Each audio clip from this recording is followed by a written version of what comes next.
One of the biggest reasons that ecom brand owners get stuck is because they don't actually understand why their ads are working or why their current store is working in the first place. You see it all the time. People will launch 10, 20 new creatives. One will finally hit, they scale it, a week or two later it dies, they're scrambling because they can't find a new winner, your store dies down. You launch a dozen of different variations. People will tell you, test more, put more volume in. You test more, hope something sticks.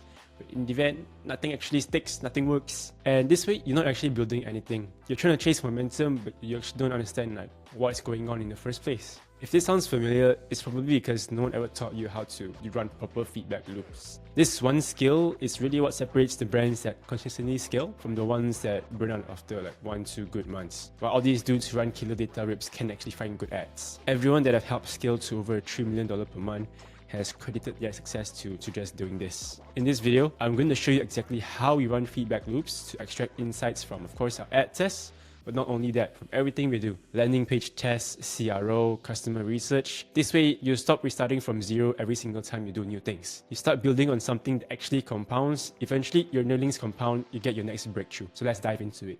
Alright, so how do we actually fix this?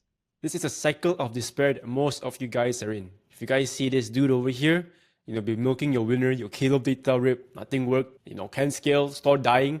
This is you guys. How do we fix that problem? What's the crazy part? It's very, very easy to make your 10, 20K days in ecom now, right?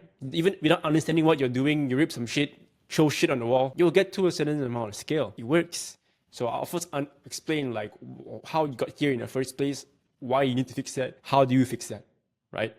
So okay, you can show shit on the wall, shit sticks, you think you can keep doing the same thing and it'll work. It's not how it works. You just got lucky, right?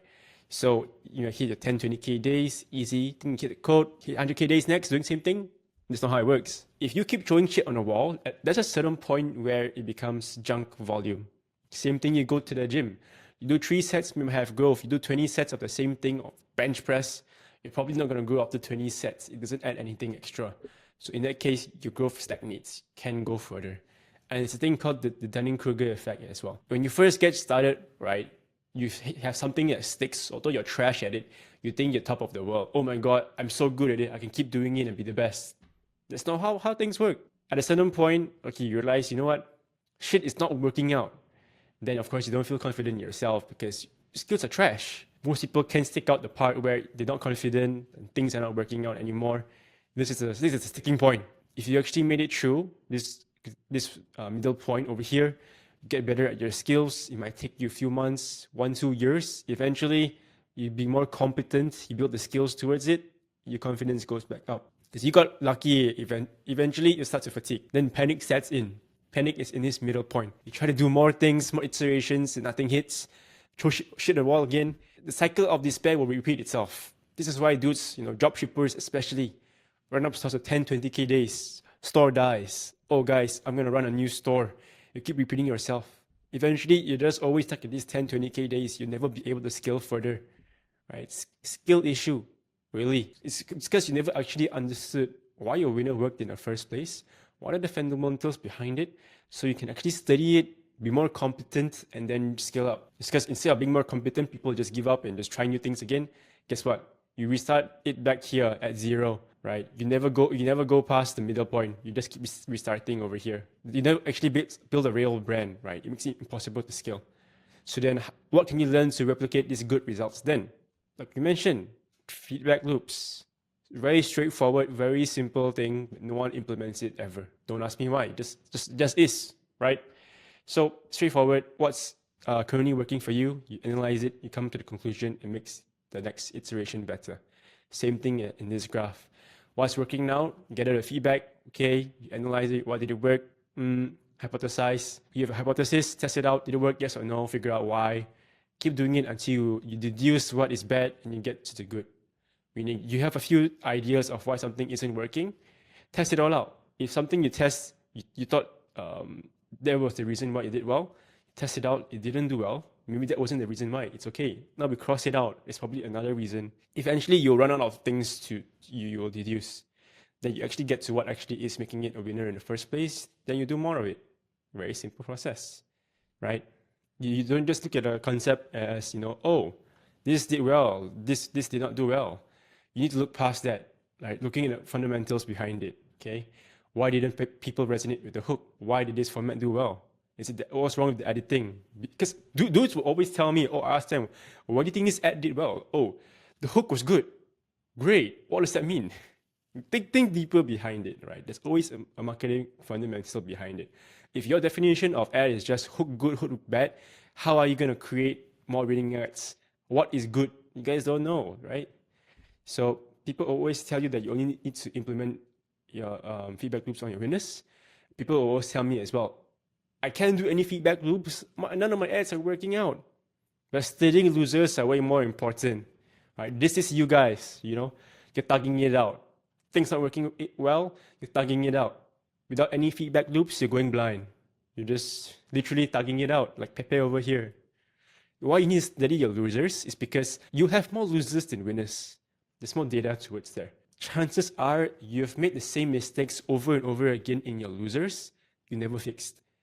If you just figured out why it was a loser and fix them, basically you just have more chances upside right now to make a winner because you removed the mistake already. It's so simple, right? It's simple in theory, but no one practices it. Without this feedback loop in place, you're just going to rely on luck to scale a brand.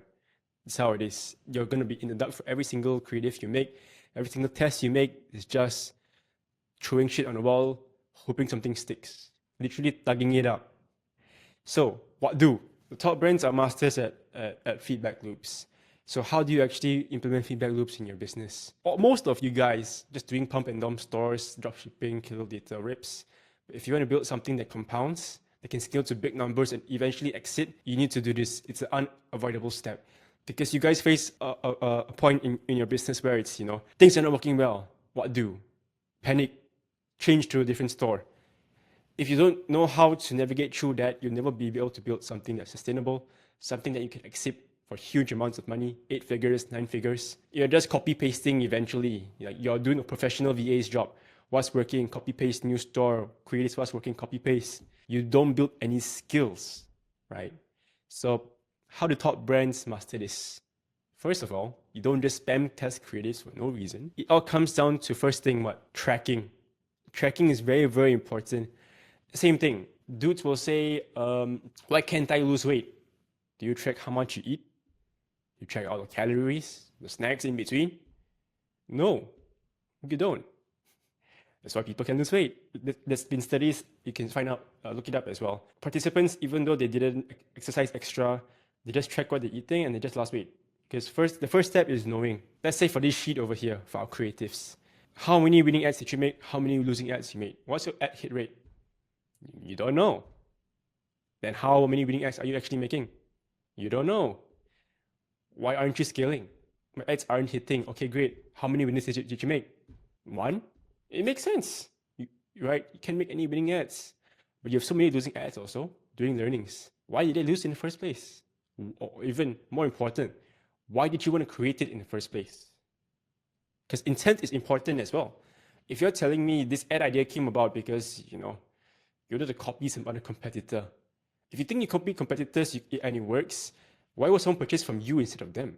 There's no reason to. There's a weak reason for you to test out this creative then. It makes sense why your ad flopped. And also making sure that you actually think through why you want to test something. We're not throwing shit on the wall, right? We are doing educated guesses of why we think it's going to do well and execute on it. Else, really, you're just putting it volume for no reason. You're just doing mindless things, which won't scale. So, tracking, okay. Why did I want to test this ad in the first place? Who am I going to target? What am I going to target? Why is it important? In that case, you plan it out beforehand, so when you actually write out your script, whatever it may be, it doesn't go off to something else. To, instead of parents, now you're targeting parents and kids together, or whatever it may be. It needs to be very clear. Who are you targeting? Why are you targeting? Why are you targeting? And eventually, it didn't work. Why? If you do all of this tracking, it makes the learnings much easier as well. Same thing, not just creatives, it can be product tests as well. Why do you want to test this product? Who are you targeting? What are you targeting? It worked, it didn't work, why? Eventually, this is how you're going to improve your hit rate in anything you do. Most people, right, let's say you're speaking English or whatever language it is since you were born. Why do people still suck at presentations then? You speak halfway, it's right? I don't know. Why does that happen? Although you've been speaking so long, in theory, you do something for long enough, you'll be good at it, right? More reps. But most people still suck at it. It's because you never actually stopped yourself to improve on it, right? You never did any feedback loops. You never tracked, recorded yourself. How did you actually speak? Stop yourself to think, actually, I can improve in this section. That's why most people still suck at speaking. Same thing with creatives. Any endeavor in life. Sports. You guys played sports for many years, you still suck. Why? You didn't have a coach to tell you, actually, you know what you're doing is wrong, improve here. This is exactly what we're trying to solve here. The thing is, this thing makes us a lot of money. Right? It's not just speaking. This is why it's important for you to ingrain this to your head. Feedback loops. Document exactly what is working, what is not. Same thing. In this tracker, I'm not going to link it. It's only for Evolve. Shout out. It's so easy for you to create yourself. Just recreate it yourself. Any single endeavor that you may face in business, the first thing is just tracking it. After tracking it, making sure that you actually do feedback learnings on it. That's all it comes down to. Fitness, getting better at something, whatever you want to get better at. Some people will actually tell me, it gets very overwhelming, track every single thing. It's supposed to be hard because it's a new thing that you're going into. You've never done it before. Most of you guys haven't even put in the same amount of thought, brain space to think about these type of things. It makes sense why I think it's working out for you. You're just, mindless copy pasting, throwing something on the wall, hoping something sticks. Make sure that you track whatever you want to get better at. Creatives, hiring, product tests, fitness. Create your own sheet. Besides that, just review it every day. Okay, what's good? What's bad? How can I do better? It's all it comes down to. Because creating winners isn't just taking 1 + 1 = 2. Same thing with anything in life. You test, you do multiple things. Eventually, all these compounds, all these insights over here, everything compounds. You learn, from this ad, I learned that what is working. From this other ad, I learned what is not working. Eventually, it all compounds into your one winner. This is where you're going to get your breakthrough. It's how it works. Hopefully, this gives you a bit more insight and importance of why it is to do this. I had a student of mine, his name is Daniel. When he first came to me, he was about 2 to 3K per day. They came from Switzerland all over to the US market. They didn't really know what they were doing. All I taught him to do was just this. Of course, taught him how do you actually make good creatives. Covered it a lot of my other YouTube videos as well. But all it is, you have something that works now, how do you make it better? If you found this video helpful and you want to go deeper on stuff like this, creative iteration, creative strategy, landing pages, or just building a brand the right way, we run a private group called Evolve with 400 brand owners doing anywhere from 100K per month to over $10 million plus per month. We're in there daily answering questions, breaking down what's working right now, what's not, and giving you all the resources you will need to troubleshoot whatever is holding you back from scaling. If that's something you benefit from, the link is down below. Check it out, and thanks for watching.